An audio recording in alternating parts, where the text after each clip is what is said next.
with love, and then they think that sex can only happen with love, when really sex is a result of attraction, right? And then the love after that. Actually, let's start with this even better. This is a better one. How do you define love? Wow, that's a question, Steve. That's such a question. How do you answer that? I don't know. I admit that I don't know. How do you answer that? For I'm me, sending that question back to you. I decided on my definition of love at a pretty young age. Um, Ah, so how like young? probably probably 19. I was probably 19 when I Wow. really sat with this. So I'll give you a little bit of insight, right? Uh, this part's going to get clipped out. So this is just me talking to you now, right? I have Okay. a lot of psychopathic behaviors when it comes to emotions, right? So I look at emotions from an intelligent aspect. A lot of times, like when it comes I'm not quick to anger, I'm not quick to happy. I tend to just be how I am and then acknowledge something and then just react accordingly to it. I was told that that's like a level of psychopathy. It's a frontal lobe thing that has to do with the inability to express Wow. empathy, right? So then It's like a real thing. It's like a real this is a medical real thing. thing. Yeah, this is real.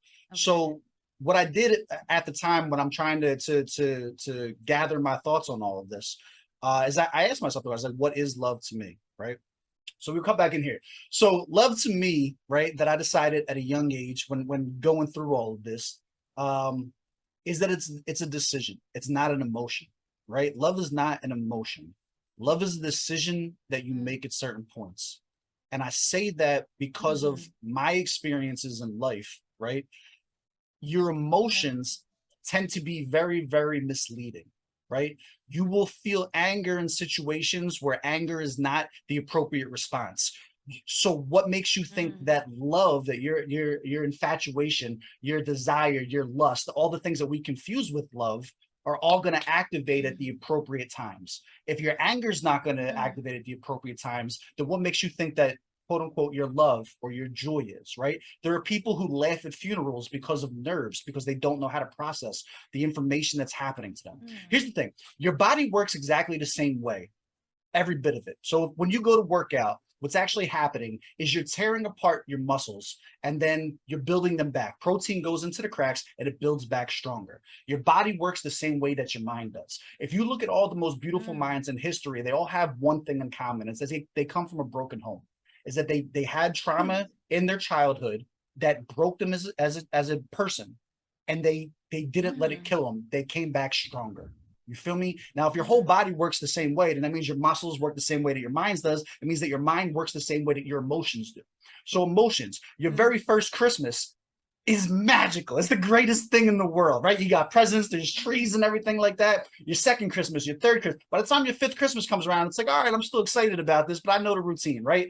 Then you get, by the time you become an adult, it's like, it's not even about me. Like, it's still happening. Your 15th and 20th Christmas isn't different than your first Christmas, but you don't have that same reaction to it. You know what I mean? Because you've built up that tolerance. You've built up that tolerance to that emotion, which is why I don't think you should define love as an emotion, but a choice. Because your emotions are going to be very, very misleading, and they're going to pull you in different directions. And if you truly love someone, I believe that that love is going to persist regardless of your emotions and how you feel in the moment. There will be times where you hate the person you love. There will be times where the person you love is the one that hurts you more than anyone else on this earth. And if you decide to stay with them, I don't believe that that's an emotional reaction. I believe that that's a decision that you've made at that point. That's how I define love. Yeah. Oh, that's such a powerful conversation and explanation of it, because the minute you decide that it is a choice and it's a decision, there's fluctuations of emotions that will happen anyway as human beings. It's not going to deter your love for someone. You're not going to all of a sudden fall out of love just because this one thing happened today or yesterday, or you were not feeling yourself, or you had an argument. You don't all of a sudden stop loving someone. Um, and as you were saying that, I was just thinking about all the many relationships that exist today just based off of emotions, like just self-awareness is such a powerful thing. And I feel like Facts. 90% of the people in relationships today should not be in a relationship. Like, Zero if you want to fuck, self-awareness. if you want to fuck, just go and fuck, right? Like, just go and have a wild ass, good ass time between you and your Facts. consciousness. But like, don't be in relationships and hold people down and hold people hostage based on your emotions. Like, that's such a very powerful conversation. There's a big part of that too with the word accountability. A lot of people will say that, oh, I fucked up this because of my situation, heat of the moment, blah, blah, blah. And they won't take accountability for the decisions that they make in their relationships, right? If you are deciding that you love someone and it's not an act of passion, then you're also deciding to cheat on them. You are also then deciding to make a decision that's going to hurt them when you decide to do that, just the same way that you've made that decision to make their life better. Like, you get to own your relationship on both sides of Yeah. things, and that scares the shit out of people. It's much easier to blame emotions and blame the heat of the, you know what I mean? It's much easier to pass the buck. But I think part Yeah. of me maturing and sitting down and really trying to come to grips with the way that my brain works and the way I process information, I think that's the important part of that, is like the accountability. I can't I can't give myself Wow. that bail. You know what I'm saying? I can't shoot myself that bail. Like, no, I'm an adult. I made my decision, and this is why I made my decision. Now, if I'm a man about it, then you and I can have a conversation, and that may not go the way I want it to, but that's what needs to be done. You feel me? Hmm. I just thought about the word sitting. Sit. I think we don't sit still enough as people. Just sit. I As you were talking about this and we're talking about emotions, I just remembered just recently this lady who saw some text messages on her boyfriend's phone, and she went out to ram him in front of a shop and also rammed somebody else and killed him. And I just watched Jesus the Christ. video today. Like, she rammed this guy in a Jeep. And so the boyfriend, who she's trying to ram because of the text that she saw, is not the person who died. Someone, just a complete stranger, has died because someone did not sit down long enough to ponder on the thing that she saw, or even sit down long enough to wait for a conversation to happen. you know this is that This is thing what I'm where talking about. That's exactly. Look, I'm not gonna sit here on my high horse. I'm gonna tell you a story. Is this story time? Can I tell you a story? story This is time. all right. So look, I'm a Taurus, right? I'm a very, very emotional Oh, person. you people. Yeah, yeah, that's me. I got engaged. So like, I got engaged twice in the same summer. I'm that kind of lover, right? Like, I was wild as a young boy. But look, this is Wow. a story of me and my ex fiance, right? Where I had a reaction like that. All right. So I come back from work one day, middle of lunch. I decide I'm gonna go stop back at the crib. First of all, never do that. If you're watching this, just always just let your significant other know you're on the way home, because whatever it is you're gonna walk in on, you don't want to see that. But anyway, I come home and Shorty sleep, so I come over and I sit down, and her phone's open next to her, and I get the gut feeling. I get that sinking feeling in my stomach. Now this time I'm young, right? I'm young. I don't have my views of the world and the way things are right now. I'm just a little bit wild. So I pick up the phone, I start looking through it, and I'm like, well, that's not my dick. So I don't really know what to think at this point, right? She's got some other dude's dick all over her phone. I'm like, what the fuck is going on? Turns out it's a guy that I work with that she had like an ongoing relationship with from before she met me. And that was like her hookup. So I respond by grabbing a gun that I legally own, going to my car and being like, I'm gonna go and address this man. She threw herself on the roof of my car so I wouldn't drive away. I come from a series of spicy relationships and bad decisions. When I'm talking all like I am today, it's not to say that I never was wild. It's that I've come from that point. Yeah. And if I could talk to a younger me, like that's why I want to do this. If I was able to talk to a younger me and give a younger me the advice, like I look so Yeah. foolish. I feel so embarrassed telling that story back that I let something like that control me and put me in a position to potentially throw my life away over something where all I had to do was just leave. All I had to Yeah. do was just go work on me and start building again. And Yeah. I wasn't always like that. So like I can see, like, you know what I mean? Like that comes from like, you tell me a story like that. Like I know what it's like to be on both sides of that. Whereas like, man, you know what I mean? I've been a cheater my whole life. Like that's just something Yeah. that's always been me. I've always had side relationships and shit like that because I hadn't yet figured out what was right for me. I hadn't yet Mm, figured out what I wanted in a relationship. And now I'm at a point in mm, my life now where I know myself so well that every day that I wake up is bliss. Is I'm happy, I'm content, I know what I want, I know how to get it, I know how to please the yeah, people that I'm with, and I know how to make sure everybody feels safe and comfortable. That yeah. was not my mentality growing up. You couldn't have tell an 18-year-old me that instead of cheating, why don't you have a conversation? She might like bitches too. Like this, you know what I mean? Like there's a Let's lot have of a things that go party. into it. I used to throw sex parties. Story time again. We can get into it, right? So I used to Oh, throw orgies. wow. We would throw hotel parties. I'm gonna walk you through the whole thing, right? Wow. We would throw a hotel party. You buy 3 rooms, right? So you buy 3 rooms that Mhm. are all right next to each other. You party in the middle room, so this way that there's no one can complain about the noise on either side. You ice down the tub. You put all your alcohol, drinks, and stuff like that in the tub. You keep one room for fucking and showering. You keep one room for sleeping, and all of the parties happen in the middle. What we would do is we would get a whole bunch of these little gel bracelets, like 500 of them. And everybody would come, you get like 5 or 10, you put them on your left wrist. When you fuck somebody, you take one of the bracelets and you put them on your right wrist. And then we see like who ends up getting the most bodies by the end of the party. That's the way we threw the parties. You feel me?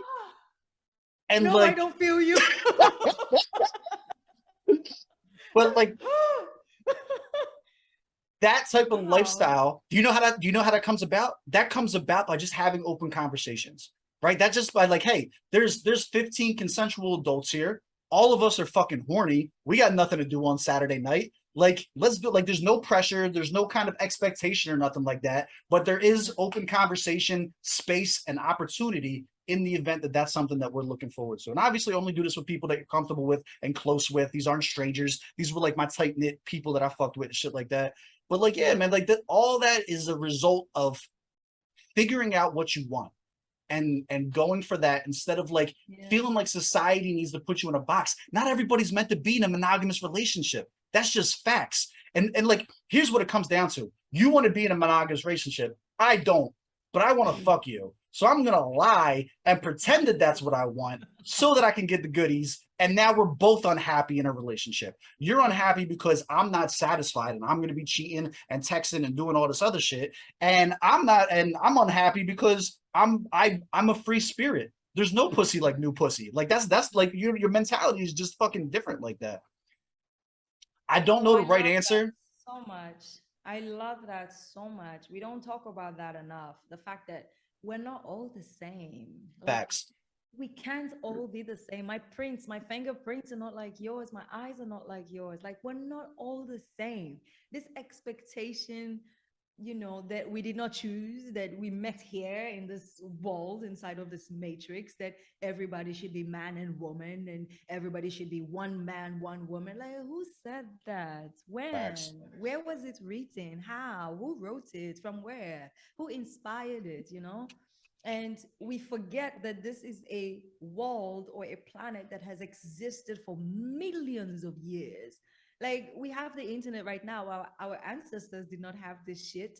This is regular for us right now. It wasn't regular for them. So Right. there's so much that has happened and has changed and morphed to make us the people that we are right now. And we cannot have the same taste or the same wants or the same needs.